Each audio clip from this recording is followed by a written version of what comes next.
hindi maiwasan. So what's up guys, sobrang ganda ng Hinunangan. So it is our travel guide to. So tingnan mo yung San Pablo at San Pedro. So sobrang ganda ng Hinunangan dito.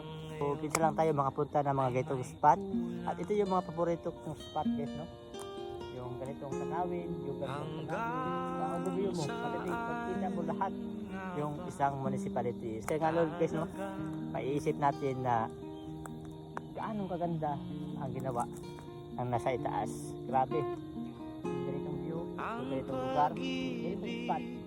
Ay minsan lang tayo makakapunta dito kasi minsan nga busy tayo. Meron tayong sarili-sariling buhay na ating mga ginagawa. Kaya minsan guys, punta din kayo para ma-rewind at ma-relax din yung iyong isip.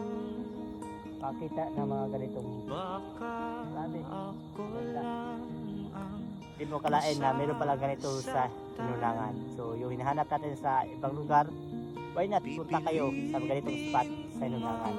Maraming mga spot na nakaka-relax sa ating mind at isip.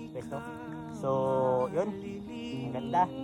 At this is Bongkay, Hinunangan sa Barangay Manalog, Hinunangan, Sorbilete. So grabe.